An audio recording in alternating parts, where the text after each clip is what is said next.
Namaskar, my name is Poonam Gulalia, and on behalf of Mahatma Gandhi National Council of Rural Education, this video is being brought to you in continuation with the series on field work and skill building.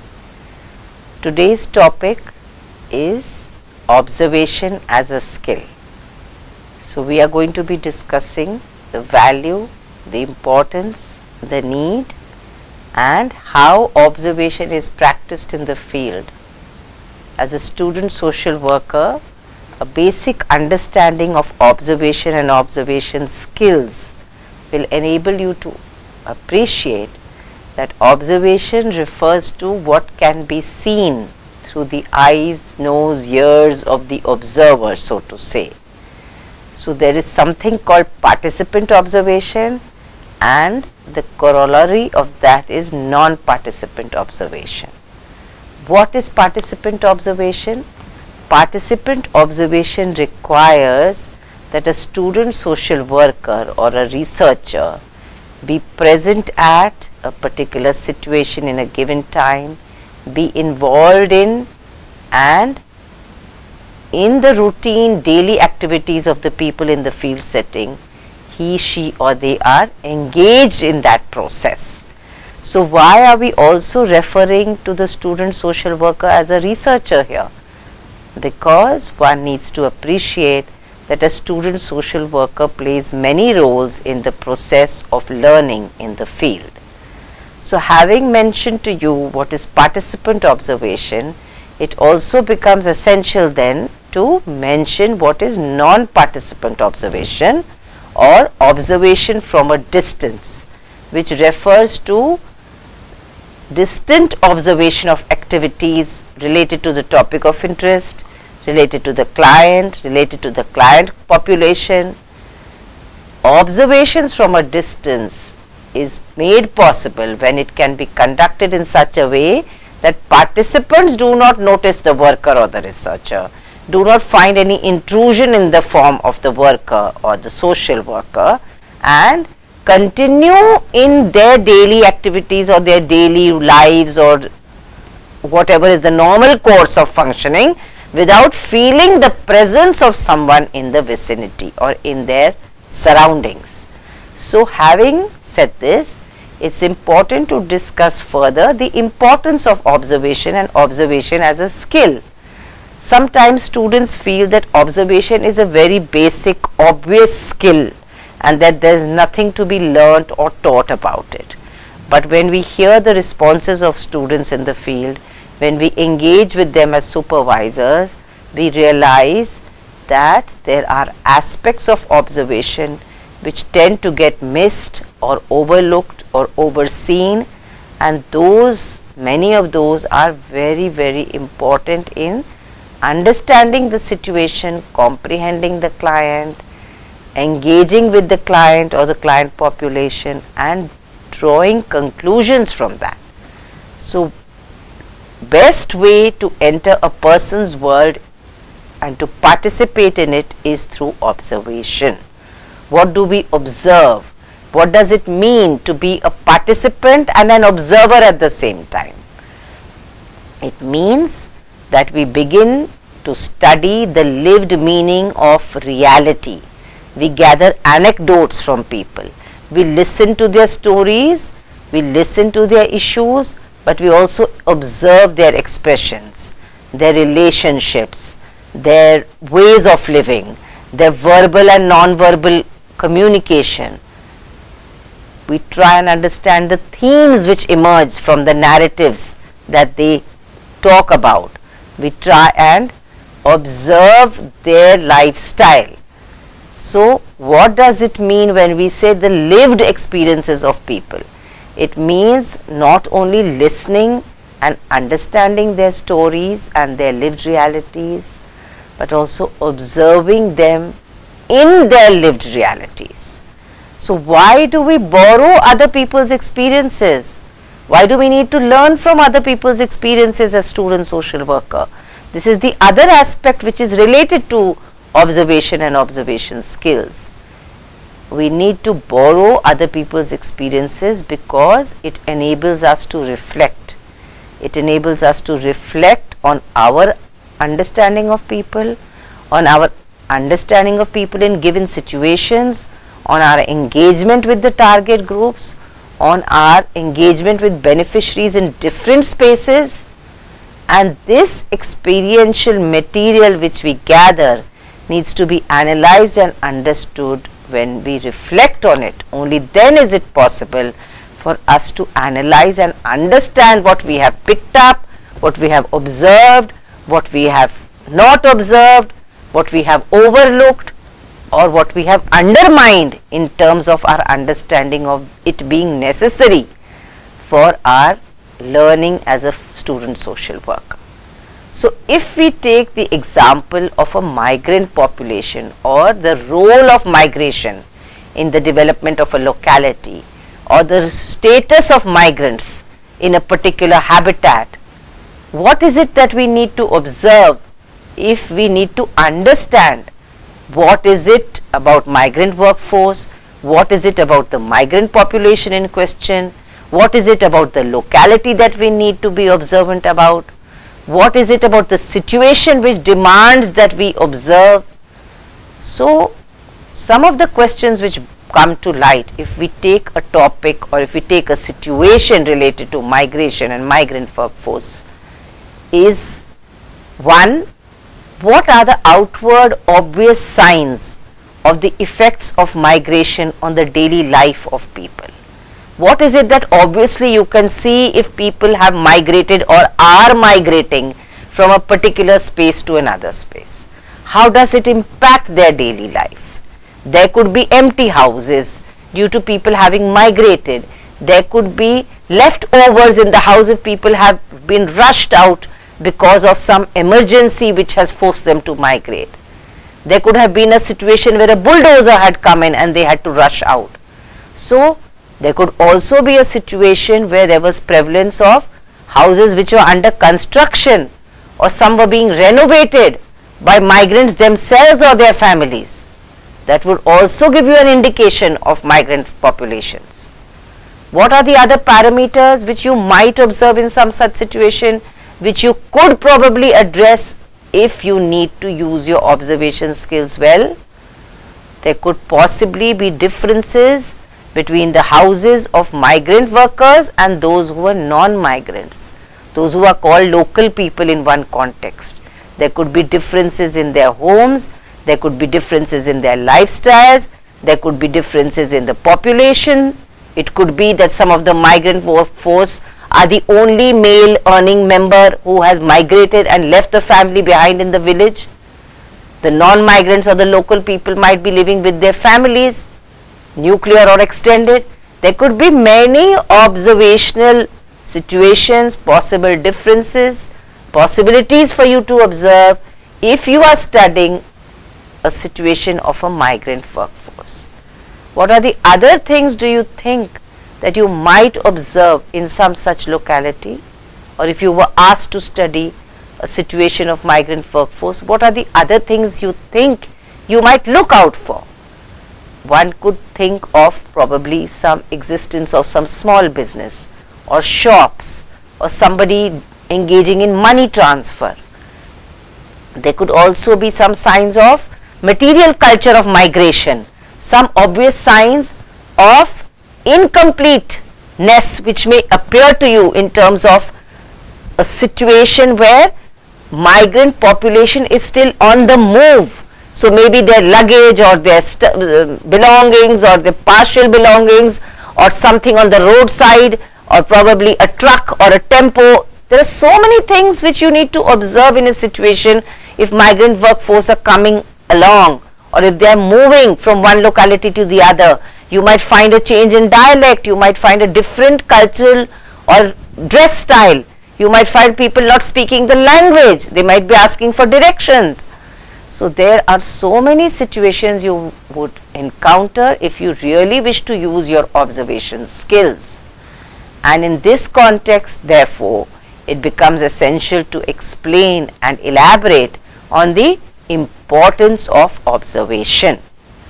So, as I have mentioned, it is not only the best way to enter another person's world, but it is also essential to understand that there are certain outward signs which could be visible signs which could enable you to understand and observe better. It is possible that if you are in a community setting and you are asked to prepare a community profile, or you are entering a community as a social worker for the first time as part of your fieldwork journey, or a second time or a third time, and you have missed certain outward signs of availability of resources, public services, then what are those services that you might look out for? There is possibility of the visibility of some local public services such as healthcare services or education services or political associations or post office. These are some very obvious public services which you could look out for.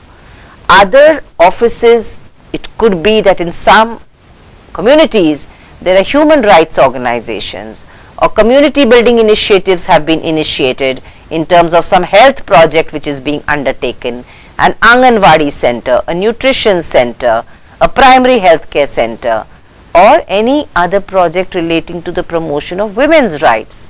So there are many possibilities for observation. In some communities you might find the presence of police or military on the streets. What does that indicate? How will you draw conclusions? What could be the visible signs of any politics? Are there any posters on the walls? Are there any signs on the wall? Is there any indication of political activity or elections taking place within a community setting? It could be at a small scale. There could be some protest taking place which you need to be aware of as an observer. So all these aspects impact the level of trust or mistrust you will encounter as a student social worker in engaging with the local persons, in engaging with the community people. If your observation skills are good, if your observation skills are better than others, it would enable you to understand the general atmosphere in the locality. Is there a sense of optimism? Is there a sense of pessimism? Has there been an unforeseen incident recently, just before you have entered, or a day or two before? There could have been some unforeseen death in somebody's household. There could have been a cause for celebration in another household. All these become reasons for your observation skills to be enhanced and to use them well as a social worker in the making. Having explained to you through this video some of the basics which sometimes goes unnoticed as an observer, it is also essential to appreciate that as an observer and in enhancing our observation skills, we would be required to understand the socio-economic situation of the locality or the area or the project or the program where we are engaging in as part of our fieldwork journey. It could be that the socio-economic situation enables you to understand outward signs in any community indicating level of poverty or level of affluence. There could be, it could be a slum pocket, it could be a mixture of slum pocket and not so well off households. There could be possible of some affluent households clubbed with some urban slum pockets. There could be a variation in the kind of communities that you would be working with. So the state of the local infrastructure, the state of the roads, the state of the public services, the state of the utilities, all these impact our observation and our understanding of the socio-economic situation of a particular locality. What are the other aspects you think which could enable you to understand the socio-economic situation through your observation skills? Your observation skills could be utilized to see and observe the number of buildings, the infrastructure, the state of the buildings, whether those buildings are hospital, school, private houses, staff quarters, government buildings, public health centers, urban health centers, any outreach program that is being conducted. Your observation of the state of those buildings, the infrastructure, will also enable you to understand whether they are maintained regularly, are being used well, the client population is availing of these services, the maintenance and the administration is taken care of. All these aspects become important points for observation.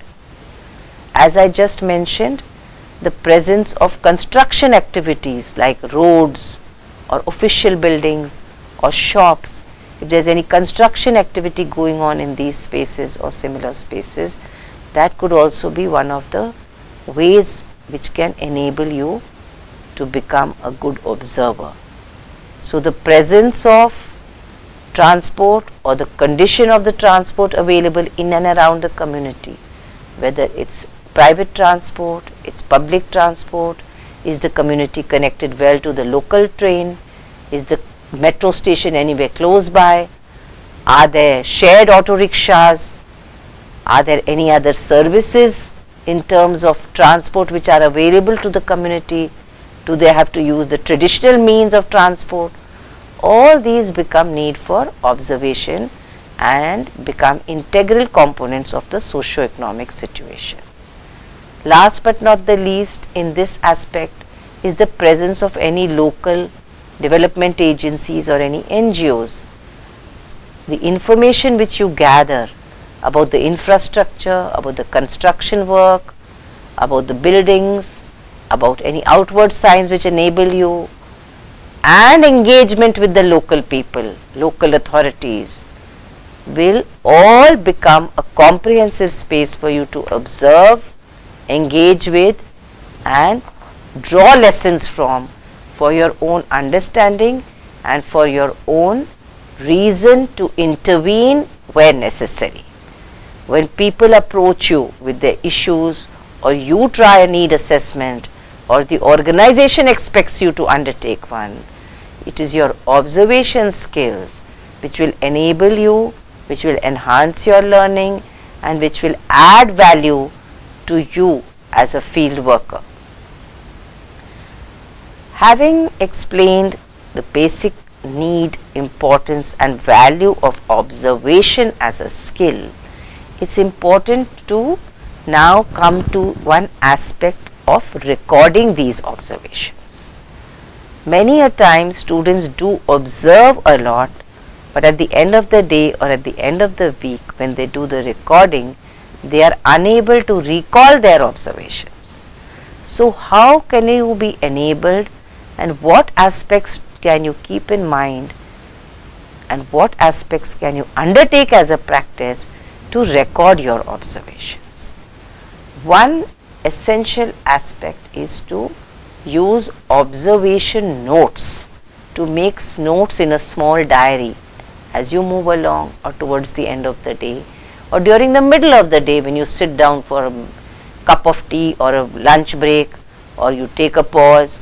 You can definitely take out your notebook, sit on the side and make your observation notes. These observation notes include observations that you have made on the various topics, some mentioned prior to this, some which may not have been mentioned, but you as a skillful observer has been able to make note of. So taking the same example of migration, other than the obvious observation that you may have made of the infrastructure, of the availability of schemes, of the condition of the space, you could also try and understand what were the human rights issues which have emerged in the process of your observation. What has your observation led to in your understanding not only of the socio-economic situation of the locality but also of the human rights issues of the people, that is the migrant workforce in this case. What has been your understanding and how does your observation enhanced your understanding of this issue. Other observations made by you as a student social worker cum researcher could also be penned down. It is possible that people in their conversations add value to your observations, and their observations clubbed with your observations can also be written down as observation notes. If there are two of you in the field as a co-worker or others, maybe the observation of your co-worker or peers could be different from your own observations.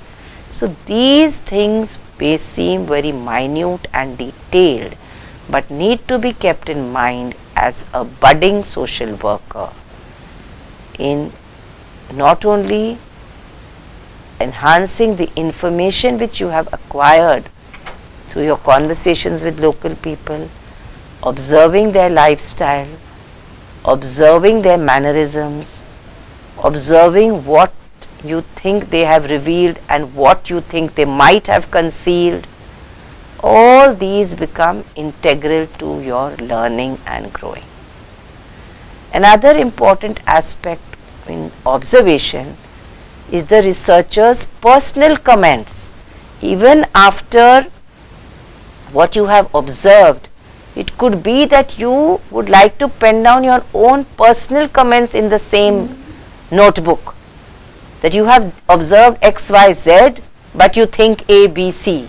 You have observed ABC but you think something else, which you want to reflect on, discuss with your supervisor, discuss with your peers on the way back, discuss with your seniors that when you went to the field XYZ. So there are many permutations and combinations possible even after some basic observations have taken place. So there are some observations which we are calling objective observations. Infrastructure, whatever your sight and senses have enabled you to pick up, socio-economic condition, but there are some called subjective observations. What are these subjective observations? These subjective observations include inferences, conclusions, personal observations, your reflections and your emotional reactions to the field, to the situation and to your understanding of the situation. The combination of observations include objective observations and subjective observations. Subjective observations are as valuable as objective observations. And I would like to repeat aspects related to subjective observations which require subsequent discussion and reflection. These include inferences, conclusions, personal observations, reflections and emotional reactions to the situation, locality, circumstance, issue and the space where you are stationed. So having been through the importance, the value, the need and the skills required for observation, we come to the closure of writing an observation report. What does an observation report entail? Daily observation notes which you are taking down, clubbed together, are going to constitute the observation report. So the daily observation notes are to be used as one of the sources for writing the observation report for each day of your fieldwork. It is the observation report which provides an overview of the observation process and a description of the context of each research locality.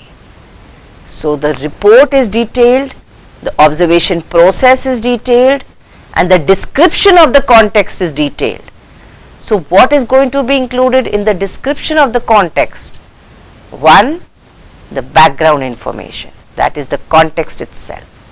Second, introduction of the locality or the localities which you visited. for the purpose of observation and engaging with people. 3. Summary of the observations, in this case of the role of migration in the development of a locality, or in the rehabilitation of people, or in the relocation of a set of people. 4th, summary of observations of human rights issues, of democratic issues. 5th, summary of observations of the socio-economic locality, socio-economic situation which we had discussed earlier. 6th, summary of the information which you have acquired through communication with the local people, the key people, the community leaders, the local informants. All this will become an essential ingredient of summarizing the information. And last but not the least, description of the strategies which you used. That whom did you decide were the key informants? How did you decide that these are the local leaders you want to engage with? Are there any informal local leaders whom you might have missed? Were there any other people that you think you should have engaged with? All these observations are the subjective observations of the student social worker or the researcher. This skill of observation has to be seen in conjunction with other skills. That is another important aspect which we need to understand and appreciate. Skills of listening, skills of communication, skills of relationship building, analysis skills, critical thinking skills, being aware of oneself in the field, how do we come across to others. All these skills, reflection skills, all these skills have to be seen in conjunction with observation as a skill. It's not a standalone skill that you are going to nurture and garner. It has to be clubbed with other skills. It is used along with other skills, but it is being discussed independently here so that you appreciate the value of this skill, you understand why it is important in fieldwork and why it will continue to remain as an integral component of learning. We also need to understand as we close this video that observation skills are different. People use observation skills differently and people observe differently. Some people are able to club an intuitive skill with an observation skill. Some people are very matter of fact when they use observation skill, and it is a skill which needs to be garnered. We need to nurture it and we need to use it effectively if we wish to be effective practicing professionals. You will appreciate that stating, communication or verbal and non-verbal skills in communication is a very obvious kind of statement, but it is your observation and the enhancement of your skill as an observer, that what is it of verbal and non-verbal skills which you have observed in people, in individuals. It is not a homogeneous group of people you are working with. It's a heterogeneous group. Community is a heterogeneous group. When you engage with group work itself, it's a heterogeneous group. So your observation skills have to be so carefully managed and minutely recorded that best possible output has to emerge from your observation. Having said this, I would like to bring this video to a close here. I do hope that you will use observation as a skill to the best possible way, will learn to devise ways to enhance it, will engage with your supervisors for feedback on how good or not so good observer you are, will use peer feedback in a positive way if your peers or co-workers are telling you that you missed something obvious which they have picked up, but also that you will use your own ability to grow and mature into a excellent professional social worker. We wish you all the best and we do hope that you will be able to use this video fruitfully in your onward journey. All the best.